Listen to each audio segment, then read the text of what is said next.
Mimicry ಮಾಡ್ತಾರೆ ಅವ್ರದ್ದು ಯಾರ್ದಾದ್ರು? ಅಂದರೆ ಕೆಲವ್ರದ್ದು ಬರುತ್ತೆ, ಅಷ್ಟು ಪರ್ಫೆಕ್ಟಾಗಿ ಬರಲ್ಲ. ಮಿಮಿಕ್ರಿ ಗೋಪಿ ಅಷ್ಟು ಬರಲ್ಲ, ಹ್ಮ್ ನಮ್ಮ ಅಣ್ಣವ್ರು ಮಾತಾಡೋದು ಅಷ್ಟೇ. ಹ್ಮ್. ಏನು ಕೀರ್ತಿ ಸಮಾಚಾರ, ಇವತ್ತು ನನ್ನ ಮನೆಗೆ ಬಂದಿದ್ದೀರಾ? ಆದರೆ ದಯವಿಟ್ಟು ಕ್ಷಮಿಸಿ, ಯಾಕೆ ಅಂದರೆ ನೀವು ನಮ್ಮ ಮನೆಗೆ ಬಂದಾಗ ನಾವು ಹಾವಿನ ರಕ್ಷಣೆಗೆ ಹೊಟ್ಟೋಗಿದ್ದೆ. ಅಲ್ಲೊಂದು ಮನೆ ಒಳಗಡೆ ಹಾವು ಸೇರ್ಕೊಂಡ್ಬಿಟ್ಟಿತ್ತು. ಪಾಪ ಆ ಹೆಣ್ಮಗಳು ತುಂಬ ಭಯದಲ್ಲಿದ್ದರು. ಕರೆ ಮಾಡ್ತಾರೆ, ಹೋಗಿ ಹಿಡ್ಕೊಂಬಂದೆ ಕೀರ್ತಿಯವರೇ.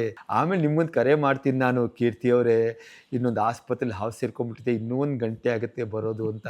ಅವಾಗ ಇವತ್ತು ಅಯ್ಯೋ ಇನ್ನೂ 1 ಗಂಟೆ ಆಗುತ್ತಾ ಅಂತೀರಾ? ನಾನು ತಮಾಷೆ ಮಾಡಿದೆ, ಬೇಜಾರು ಮಾಡ್ಕೋಬೇಡಿ. ಆದರೂ ಒಂದು 10 ನಿಮಿಷ ತಡ ಆಯಿತು, ದಯವಿಟ್ಟು ಕ್ಷಮಿಸಿ ಅಂತ ಕೇಳ್ಕೊತೀನಿ. ಅದೇ ನಮ್ಮ ಟೈಗರ್ ಪ್ರಭಾಕರ್. ಕೀರ್ತಿ ನಮ್ಮ ಮನೆಗೆ ಬಂದಿದ್ದೀರಂತೆ. ಬರ್ತೀರಿ.